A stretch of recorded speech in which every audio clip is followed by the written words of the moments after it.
नमस्कार दोस्तों, welcome to प्रतियोगिता दर्पण। मैं हूं प्रशांत। आज हम बात करने जा रहे हैं एंथ्रोपोसीन एपॉक के बारे में। सबसे पहले हम न्यूज़ देखेंगे। हाल ही में एक आर्टिकल आया था, advent of anthropocene epoch, geological time scale and how it has evolved over time. क्या आप आर्टिकल देख सकते हैं इंडियन एक्सप्रेस का। अब हम आते हैं बेसिकली न्यूज़ पर कि क्या न्यूज़ थी। एंथ्रोपोसीन वर्किंग ग्रुप एक रिसर्च ग्रुप है एंथ्रोपोसीन एज को लेकर के। इस वर्किंग ग्रुप ने प्रपोज किया है एंथ्रोपोसीन जियोलॉजिकल एपॉक। और इस एपॉक की खास बात यह है कि यहाँ पर ह्यूमन इम्पैक्ट बहुत ज्यादा देखा गया और इन्होंने ऐसा कहा है कि यह शुरू हुआ है 1950 में। अब मैं थोड़ा सा आपको एपॉक के बारे में बता दूं। एपॉक इज बेसिकली, आप जो जियोलॉजिकल टाइम स्केल होता है ना, जियोलॉजिकल टाइम स्केल को आप डिवाइड करते हैं और उसका डिवीजन है एपॉक। एपॉक से छोटा जो डिवीजन होता है, मींस एपॉक को डिवाइड किया जाता है एजेस में। अब एग्जांपल के लिए आप ऐसे समझिए कि आप दिन को आवर्स में डिवाइड करते हैं, आवर्स को मिनट्स में डिवाइड करते हैं, मिनट्स को सेकंड्स में डिवाइड करते हैं। तो इस तरीके का डिवीजन है, आगे हम डिटेल में देखेंगे। बेसिकली एक रेफरेंस के लिए मैंने आपको बता दिया एपॉक का मतलब क्या होता है। तो एंथ्रोपोसीन एपॉक की बात की जा रही है यहाँ पे। अब बेसिकली एंथ्रोपोसीन वर्किंग ग्रुप ने क्या कहा, इन्होंने ये कहा कि इन्हें एक एविडेंस मिला है क्रॉफोर्ड लेक, जो कि टोरंटो यानी कि कनाडा के पास में है। इस लेक से इन्हें कुछ एविडेंसेस मिले हैं, स्पेसिफिकली 1950s के अराउंड के। और इन एविडेंसेस में कुछ ट्रेसेस मिले हैं प्लूटोनियम के। अब 1950 के अराउंड एक्चुअल में प्लूटोनियम का जो कंसंट्रेशन है ना, वो सडनली बढ़ता है। और ये एक अपने आप में एविडेंस है कि ह्यूमन एक्टिविटीज का जो इम्पैक्ट है ना, वो सडनली बढ़ जाता है। स्पेसिफिकली बात की जाए तो इंडस्ट्रियल रेवोल्यूशन के बाद, पोस्ट इंडस्ट्रियल रेवोल्यूशन। अब ये जो क्रॉफोर्ड लेक के पास में एविडेंसेस मिले हैं, ये AWG यानी कि एंथ्रोपोसीन वर्किंग ग्रुप की जो हाइपोथेसिस है ना एंथ्रोपोसीन एपॉक को लेकर के, उसे काफी सपोर्ट करती है। रीजन बीइंग, काफी अनप्रेसिडेंटेड इंक्रीज देखा जाता है इंडस्ट्रियल एक्टिविटी में 1950s के अराउंड, जिसके कारण से काफी सारे ऑल्टरेशंस देखे जाते हैं अर्थ सिस्टम में, एज वेल एज काफी सारे चेंजेस भी देखे जाते हैं। एग्जाम्पल के लिए हम ऐसे समझते हैं कि एक नया एपॉक यहाँ पर शुरू हुआ। Reason being, suddenly heat waves जैसे फिनोमेना देखने को मिलने लगे, सडनली एक्सट्रीम वेदर जैसे फिनोमेना देखने को मिलने लगे। इसके बाद ओशन एसिडिफिकेशन देखने को मिला,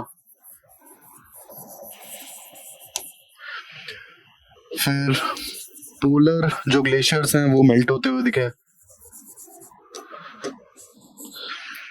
ये जो अल्टरेशंस देखने को मिले ना अर्थ सिस्टम में, ये सारे इस तरफ इशारा करते हैं कि एक नए एपॉक की शुरुआत होती है 1950s में, स्पेसिफिकली इंडस्ट्रियल रेवोल्यूशन के बाद।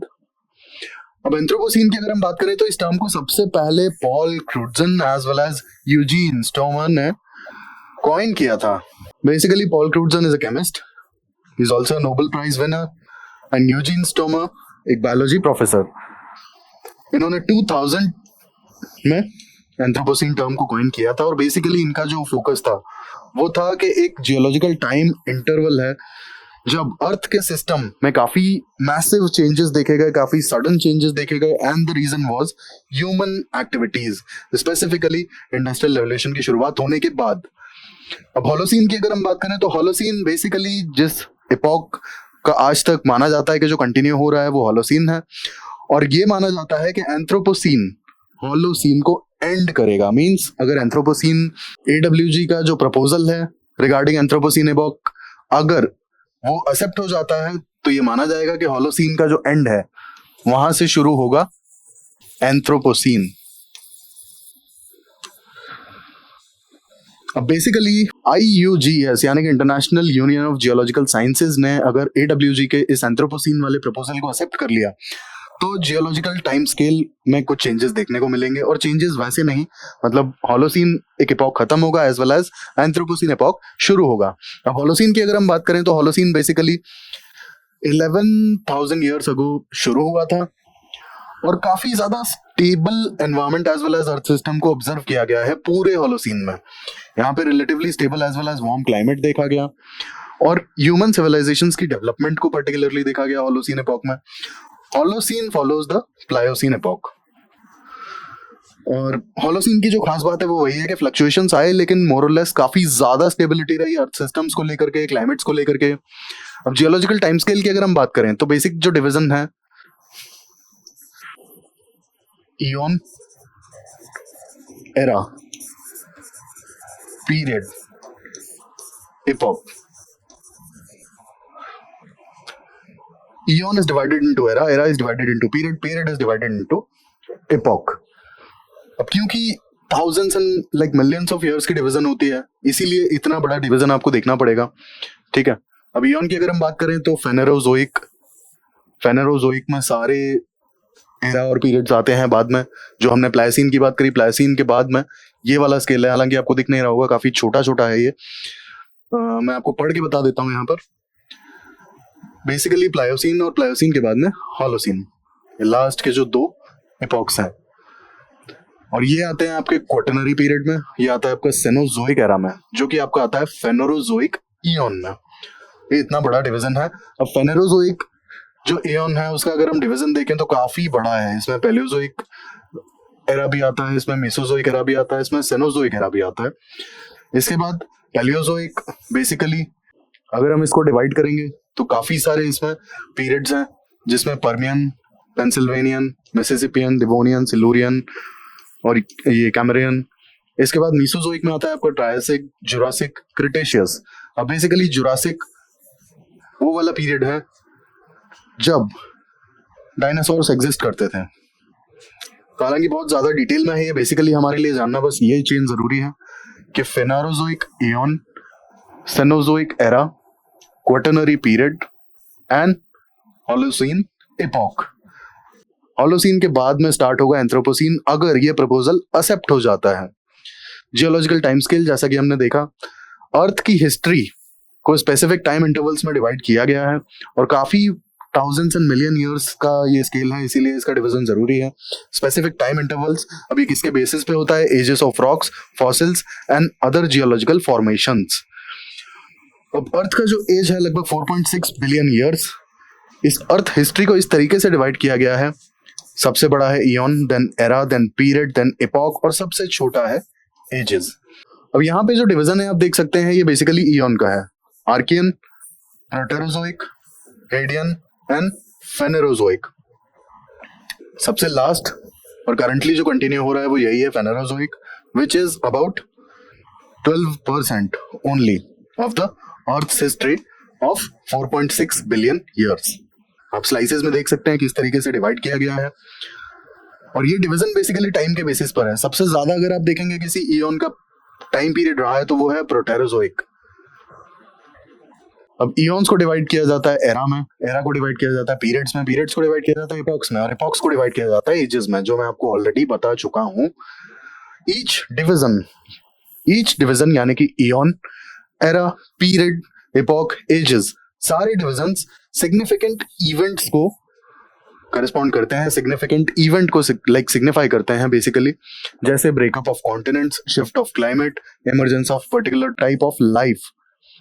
अब जैसे मेजॉरिटी हमारा जो फोकस होता है और स्पेसिफिकली कई बार पीटी में भी आपको इस तरीके के क्वेश्चंस देखने को मिल जाते हैं। एग्जांपल के लिए first reptile, extinction of dinosaur, first organism on earth, first tree on earth, like genesis of photosynthesis, when photosynthesis began. तो ये सारी जो चीजें हैं आप देखोगे कि सारे डिविजन्स में आपको कहीं ना कहीं मिल जाएंगी। ये पूरा जो जियोलॉजिकल टाइम स्केल है इसलिए इंपॉर्टेंट है। आपको पीटी में जैसे जिस तरीके के क्वेश्चन आ सकते हैं मैंने आपको बता दिए, first reptile, then organism on earth as well as like genesis of photosynthesis, then extinction of dinosaurs. तो ये सारे इस टाइप के क्वेश्चन आ सकते हैं। इसके लिए आपको ये era as well as eon थोड़ा सा आइडिया होना चाहिए और बेसिकली पीरियड और एरा ज्यादा जरूरी है, क्योंकि जो रिसेंट फिनोमेना है ना, जैसे हम यहाँ देखें तो फेनेरोजोइक के क्वेश्चंस ज्यादा आते हैं, आप मानिए, ठीक है, फेनेरोजोइक से क्वेश्चंस ज्यादा आते हैं, मेजॉरिटी इसी में, इसीलिए इयन आपके लिए उतना इंपॉर्टेंट नहीं है जितने एरा और एपॉक हैं, अगर आप specifically PT point of view से देखना चाहें तो। और अगर आप ज्योग्राफी ऑप्शनल के स्टूडेंट हैं तब आपके लिए लगभग सारी इंपॉर्टेंट इवेंट जरूरी हैं, सारे एपॉक्स और एराज एज वेल एज इयन्स जरूरी हैं। अब IUGS के बारे में बात कर लेते हैं, international union of geological science. Actual में जो AWG ने प्रपोजल दिया है एंथ्रोपोसीन का, अगर इस ऑर्गेनाइजेशन ने एक्सेप्ट किया तभी जो जियोलॉजिकल टाइम स्केल है उसमें एंथ्रोपोसीन एपॉक को ऐड किया जाएगा। IUGS is basically geological research के लिए एक इंटरनेशनल कोऑर्डिनेटिंग बॉडी है विच वॉज फाउंडेड इन 1961। क्योंकि IUGS इस प्रपोजल को एक्सेप्ट करेगा, दैट्स व्हाई IUGS के बारे में भी जानना जरूरी था। It is an international coordinating body for geological research. और एक इंपॉर्टेंट बात जो इसकी है वो ये है कि it is non governmental organisation which was founded in 1961।